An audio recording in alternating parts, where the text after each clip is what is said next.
Alors bonjour à tous, re-bienvenue sur ma chaîne, très bonne année à vous, heureuse année 2020 qui commence très bien avec des menaces de guerre partout sur Twitter. On nous parle de 3e guerre mondiale, de fin du monde, alors qu'est-ce que tout cela veut bien dire? Je vais répondre à toutes vos questions aujourd'hui dans ce flash info d'urgence, c'est le cas de le dire. Restez avec nous, ça commence tout de suite.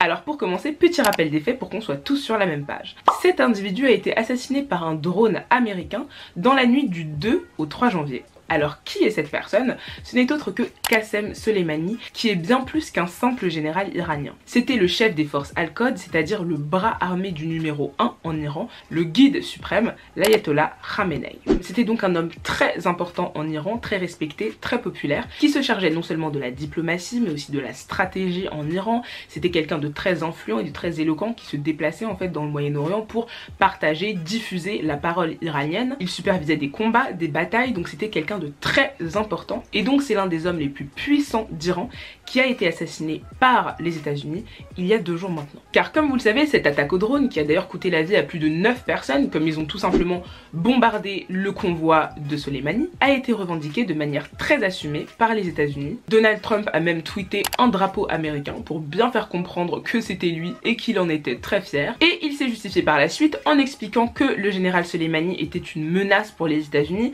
qu'il préparait des attaques contre les Américains depuis plusieurs mois. Extrait. Soleimani was plotting imminent and sinister attacks on American diplomats and military personnel, but we caught him in the act and terminated him. We will find you, we will eliminate you, we will always protect our diplomats, service members, all Americans and our allies. Et c'est là qu'il faut revenir un petit peu en arrière pour comprendre les enjeux de cet assassinat commandité par les États-Unis. Retour rapide sur les relations États-Unis-Iran, c'est parti. Pour résumer, parce que si je vous faisais toute l'histoire des relations diplomatiques entre les États-Unis et l'Iran, ça nous prendrait des mois et des mois. Pour faire simple, les grosses tensions entre les États-Unis et l'Iran ont commencé à partir de 1979 avec la révolution islamique iranienne guidée par l'ayatollah Khomeini. Et l'ayatollah Khomeini avait toujours assumé très clairement son anti-américanisme et son hostilité face à l'empire américain. On se souvient notamment de la prise d'otages de 1979 où plus de 50 Américains ont été retenus en otage pendant plus de 444 jours, c'est-à-dire 1 an et plus de 2 mois.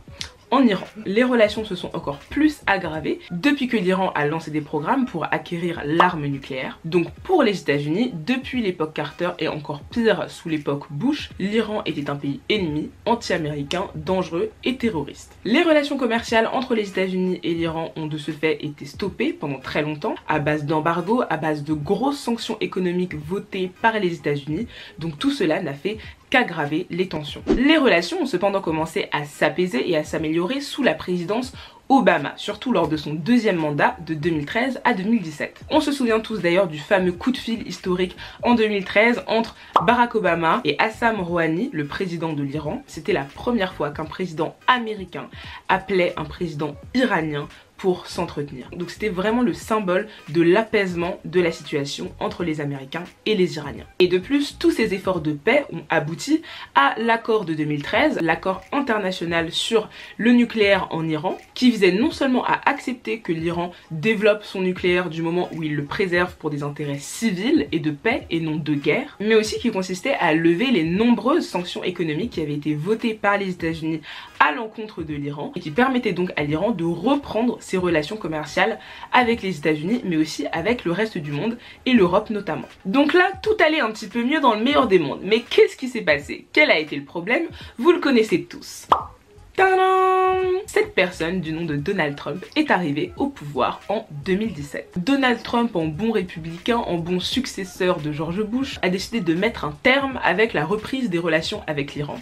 C'est-à-dire qu'il a décidé de se retirer de l'accord de 2013, c'est-à-dire rétablir les sanctions économiques envers l'Iran. Il a d'ailleurs menacé les autres pays, notamment les pays européens, de sanctions économiques si on continuait à commercer avec l'Iran. Et bien évidemment, il a décidé de se réopposer au fait que l'Iran l'Iran fasse des recherches sur le nucléaire. Et donc depuis, bien évidemment, les tensions ont repris de plus belle et les États-Unis et l'Iran ne cessent de s'entre-attaquer continuellement. Les États-Unis vont envoyer un drone pour survoler l'Iran et voir un petit peu ce qui se passe. L'Iran va décider de détruire ce drone. Les États-Unis vont se venger en attaquant des sites de stratégie iraniens et l'Iran va répliquer et ainsi de suite. Et le problème, c'est que ça a vraiment commencé à s'intensifier ces derniers mois avec une multiplication des lancers de roquettes par des milices pro-Iran sur des secteurs en Irak où, comme vous le savez, il y a encore des soldats américains et des diplomates américains sur place. Et qu'est-ce qui s'est passé fin décembre, le 27 décembre exactement, si je ne m'abuse, c'est que ça a dégénéré, tout simplement. Il y a eu une attaque d'une base à Kirkouk, donc en Irak, qui n'a pas été revendiquée par l'Iran ou par les forces iraniennes, mais pour les États-Unis, c'est sûr et certain, c'était probablement des factions pro-Iran, et l'attaque de cette base a causé la mort d'un Américain. Et donc il y en a peut-être qui vont se dire qu'une mort, c'est pas énorme, mais en fait le symbole était très puissant. C'était la première fois depuis très longtemps qu'un Américain mourait sur le sol irakien, et surtout dans ce contexte de tension américo-iranienne. Quel a été le résultat? C'est que les États-Unis ont décidé de riposter, ou plutôt de se venger, et ont tout bonnement bombardé les bases d'une faction pro-Iran, ce qui a cette fois causé la mort de plus de 25 personnes et plus de 51 blessés. Et donc pour l'Iran, cette vengeance américaine a été très difficile à digérer, étant donné qu'au niveau du bilan, c'est pas très proportionnel. On parle quand même de 25 morts et 51 blessés. Vous rajoutez à cela qu'en plus, en Irak même, les États-Unis ne sont plus du tout populaires. Rappelez-vous, il y a eu la guerre d'Irak. Depuis la guerre d'Irak, énormément de soldats américains sont restés sur place pour gérer la zone. Et ça commence à vraiment déranger la population irakienne qui souhaiterait retrouver la souveraineté totale de leur pays. Et donc là, encore de voir que les États-Unis se permettent de balancer des bombes sur leur territoire sans prévenir, ça a encore jeté de l'huile sur le feu en Irak. Et donc en Iran comme en Irak, à la suite de cette revanche américaine, les tensions étaient vraiment au plus haut. Et le 31 décembre, pendant qu'on était tous là à trinquer pour le nouvel an, il y a eu une véritable escalade de la haine en Irak. Lors de la cérémonie funéraire pour les 25 personnes qui avaient été tuées sous les bombardements américains, ils ont décidé de s'en prendre à l'ambassade des États-Unis à Bagdad, à base de cocktails Molotov, de pierres, bref, le chaos total. Et là encore une fois, le bilan n'est pas dramatique. Il n'y a pas eu de mort et il n'y a pas eu de blessés graves. Mais le problème, c'est le symbole. Attaquer une ambassade des États-Unis, clairement, c'est s'en prendre aux États-Unis eux-mêmes. Au-delà de ça, comme je vous l'avais dit précédemment, il y avait eu cette affaire de la prise d'otage en 1979 où des cinquantaines d'Américains avaient été pris en otage. Cette prise d'otage avait eu lieu dans une ambassade américaine. Donc le fait, encore une fois, de s'attaquer à une ambassade américaine, c'était un symbole fort. C'était un gros avertissement que les militants pro-Iran envoyaient aux États-Unis. Et le problème, c'est que cet avertissement n'est pas tombé dans l'oreille d'un sourd et Donald Trump a immédiatement réagi en annonçant même sur les réseaux sociaux, comme à son habitude, que l'Iran allait payer le prix fort pour la dégradation de leur ambassade, mais aussi de toutes les vies américaines qu'ils oseraient menacer. Et bien sûr, pour finir en politesse, il a ajouté le « bonne année ». Et Donald Trump, comme vous le savez aujourd'hui, n'a pas bluffé, car sa réponse à l'attaque de l'ambassade des États-Unis, ça a justement été l'assassinat du général Soleimani et tout simplement l'explosion de son convoi qui, comme je vous le disais encore une fois, a coûté la mort de plus de 9 personnes, dont un autre haut dignitaire iranien. Donc maintenant que vous avez compris les tenants et les aboutissants qui se cachent derrière l'assassinat du général Soleimani, on peut maintenant se poser la question: quelles vont être les retombées pour les États-Unis, mais aussi pour le reste du monde? Qu'est-ce qu'on risque? Alors bon, sans surprise, la réponse du président de l'Iran, Hassan Rouhani, a été très claire. Il a clairement annoncé que l'Iran se vengerait des États-Unis et vengerait la mort du général Soleimani. Et j'insiste sur le fait qu'il a dit que non seulement l'Iran prendrait sa revanche, mais aussi les autres nations libres de la région. La région concernée qui, comme je vous le rappelle, n'est autre que le Moyen-Orient, c'est-à-dire l'Irak, le Liban, la Syrie, rien que ça. Le haut commandant lui-même du Hashd el-Shaabi, qui est une autre faction militaire, a également appelé de son côté à ce que toutes les forces nationales se serrent les coudes, serrent les rangs pour bouter, pour virer les troupes américaines des pays du Moyen-Orient. Et bien évidemment, vous avez eu des appels de mouvements comme le Hezbollah qui demandaient clairement à toute la résistance dans le monde entier à venger la mort de Soleimani. Ok, donc là je ne sais pas si vous vous rendez compte un petit peu de la situation, mais c'est une situation très grave. Ce n'est pas pour rien que Donald Trump a immédiatement envoyé des forces supplémentaires en Irak et aussi qu'il a immédiatement demandé à tous les ressortissants américains, donc tous les Américains qui vivent en Irak, de rentrer aux États-Unis le plus rapidement possible. L'OTAN a également suspendu ses séances d'entraînement en Irak. Bref, tout le monde a compris que là, c'est très chaud. C'est très très chaud.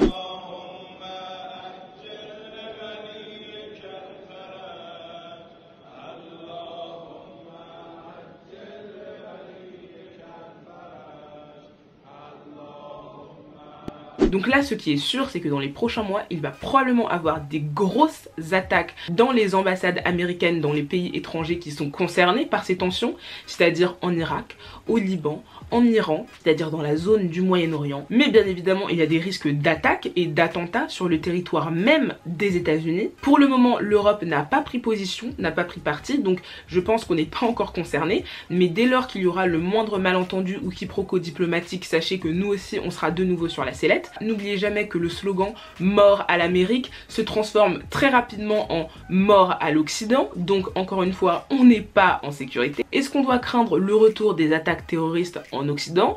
Oui, totalement. Honnêtement, s'il y a des personnes qui me regardent aujourd'hui, qui vivent aux États-Unis ou qui comptent voyager aux États-Unis, évitez. Moi personnellement, je trouve que c'est plus vraiment le moment de s'amuser à aller aux États-Unis parce que là clairement il y a une énorme vengeance politique qui est en train de se préparer, une vengeance organisée par des pays, par des États, ok, là c'est pas une ou deux personnes, donc les retombées vont être puissantes. Clairement les Américains sont en danger, surtout dans les zones étrangères comme le Moyen-Orient, mais aussi à mon avis sur leur propre territoire. Et là clairement ils viennent, comme le disait Joe Biden, de réallumer un bâton de dynamite et ça risque d'exploser les gars. Ça risque d'exploser très fortement.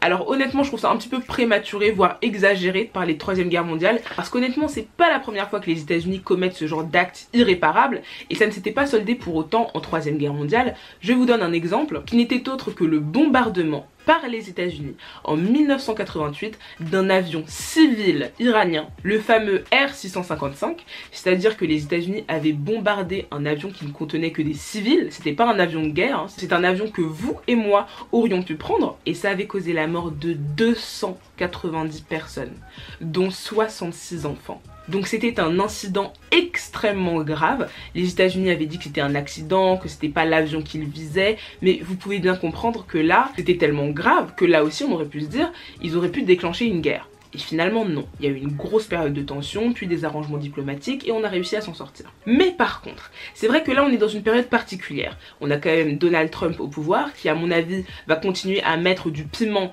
dans l'assiette au lieu de se calmer. On est aussi dans un contexte où on venait à peine de retrouver le calme, on sortait quand même d'une grosse période d'actes terroristes répétés. Donc là c'est vrai qu'une étincelle, et pour le coup c'est une très grosse étincelle, peut tout faire réexploser. Alors en tout cas les gars, voilà, c'est la situation à l'heure actuelle. S'il y a des nouveautés, j'essaierai de les rajouter quelque part dans la vidéo, mais en tout cas c'est déjà la fin de ce flash info de l'urgence, c'est le cas de le dire. J'espère que ça vous permettra de comprendre ce qui s'est passé, les tenants et les aboutissants, mais que ça vous permettra également de relativiser nos stress. À mon avis la 3e guerre mondiale c'est pas pour demain, à moins que Donald Trump vraiment ne fasse quelque chose de très grave, et le problème c'est qu'il en est capable, donc en fait on ne sait jamais. Mais en tout cas pour le moment respirez, mais faites attention si vous êtes aux États-Unis, et si vous comptiez partir aux États-Unis, je vous conseille de revoir votre voyage et de le remettre à plus tard. Et bien évidemment j'espère que cette vidéo vous aura plu, n'hésitez pas à vous abonner pour les prochains flash infos et pour la suite de mes vidéos, et n'oubliez pas d'activer la cloche, comme ça vous serez alerté dès que je sortirai une nouvelle vidéo. Et bien sûr comme d'habitude n'oubliez pas de liker, de commenter et de partager un maximum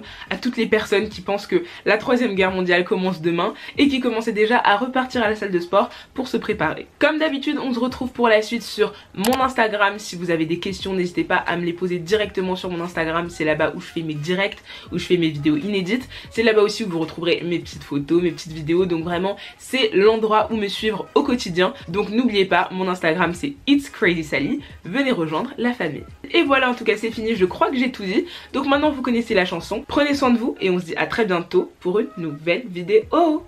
Ciao la famille!